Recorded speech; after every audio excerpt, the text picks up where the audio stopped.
حدیث میں آتا ہے کہ جب انشاءاللہ ہم سب جنت میں چلے جائیں گے، جنت میں وقتاً فوقتاً ایک ٹھنڈی اور خوشبو والی ہوا کی لہر چلے گی، خوشبو والی ہوا کی لہر چلے گی۔ جنتیاں پوچھیں گے اے الہ العالمین یہ کون سی ہوا ہے، اس کے اندر یہ کیسی خوشبو ہے؟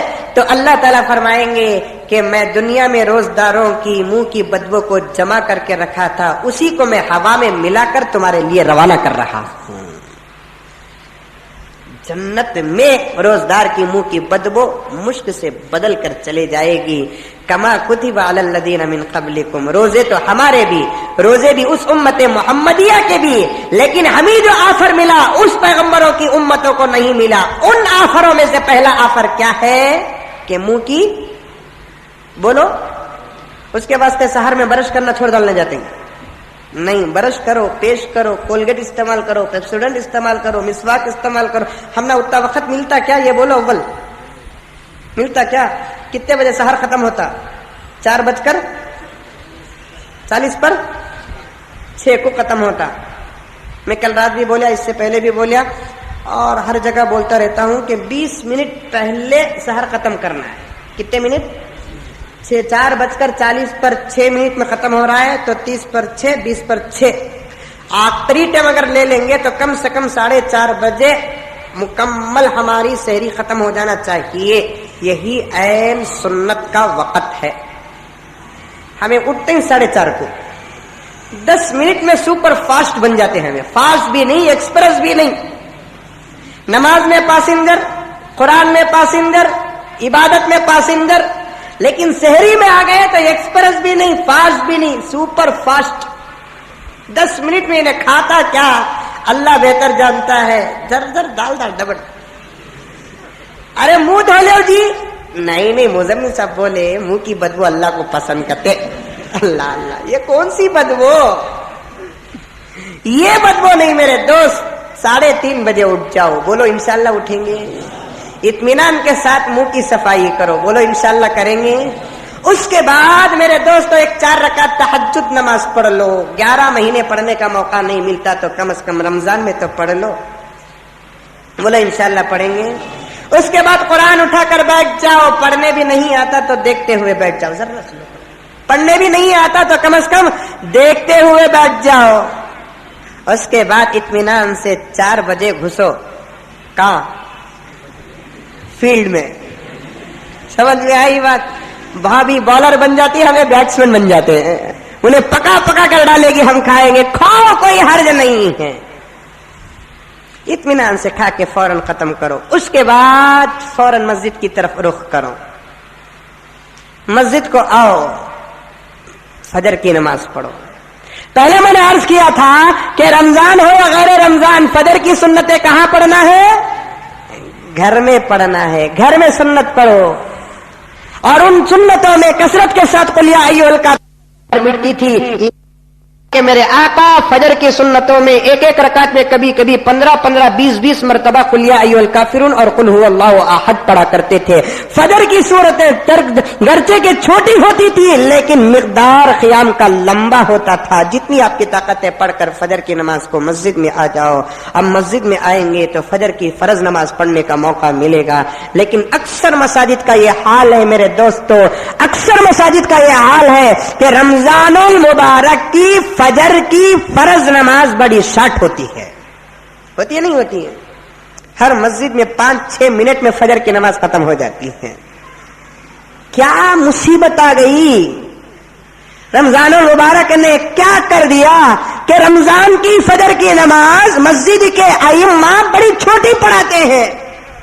رمضان سنتوں پہ عمل کرنے کا مہینہ ہے یا رمضان سنتوں کو چھوڑنے کا مہینہ ہے؟ جبکہ اللہ کے رسول صلی اللہ علیہ وسلم نے دوسرے دنوں میں رمضان المبارک کی فجر کی نماز کو لانگ پڑھنے کا حکم دیا۔ دیوانے مفصل پڑھو، سورہ ملک پڑھو، سورہ حجرات پڑھو، سورہ قاف پڑھو، سورہ رحمان پڑھو، سورہ قمر پڑھو، سورہ مرسلات پڑھو، سورہ مدثر و مزمل پڑھو، سورہ نبا پڑھو، سورہ نازیات پڑھو۔ لمبی صورتیں دوسرے مہینے میں پڑھنے کا حکم دیا۔ رمضان تو نیکیاں لوٹنے کا مہینہ ہے، رحمتیں لوٹنے کا مہینہ ہے، عبادت کرنے کا مہینہ ہے، لیکن رمضان المبارک میں فجر کی نماز بڑی شارٹ پڑھاتے ہیں۔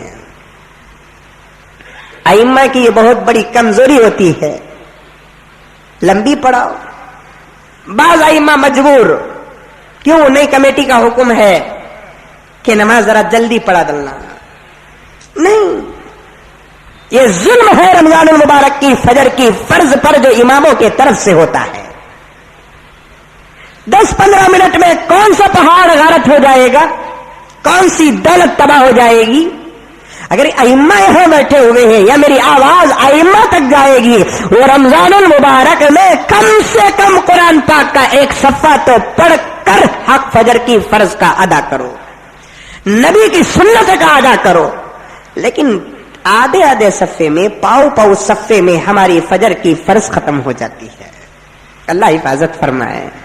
تو عرض کر رہا تھا میرے دوستو، رمضان المبارک کے اندر روزے رکھنے کا حکم دیا، اور پیغمبر کی امت کو جو آفر ملے ان میں سے پہلا آفر کیا ہے کہ منہ کی بدبو کو اللہ تعالیٰ مشک سے زیادہ پسند کرتے ہیں.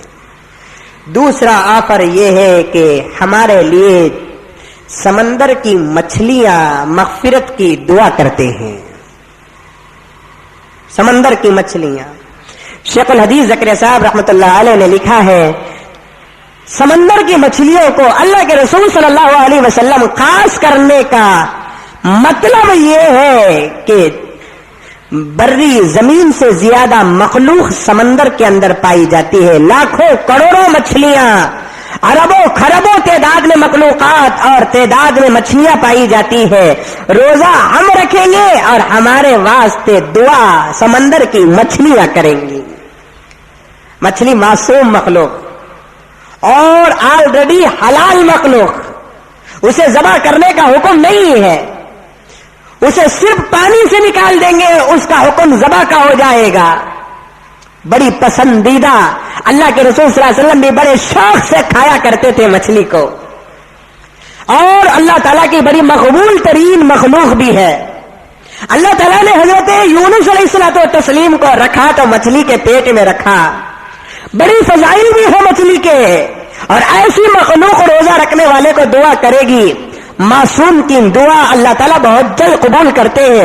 روزہ ہم رکھیں گے اور سمندر کی مچھلیاں ہمارے حق میں دعا کریں گی.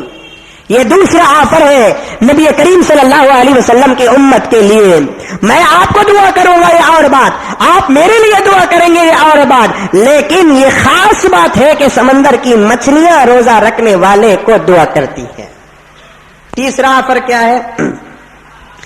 جیسے ہی رمضان المبارک کا چاند نظر آ جاتا ہے، روزہ رکھنے کی مسلمان تیاری کر کے روزہ رکھنے کے تیاری میں لگ جاتا ہے، سحر بھی کر لیتا ہے، روزہ شروع کر دیتا ہے. اللہ تعالیٰ اس کے لیے جنت کو سنوارنا شروع کر دیتی ہے.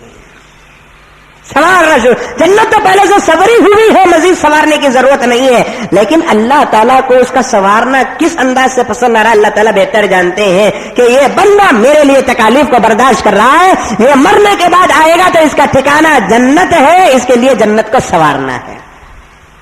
مثال دی ہے حضرات فقہاء کرام نے.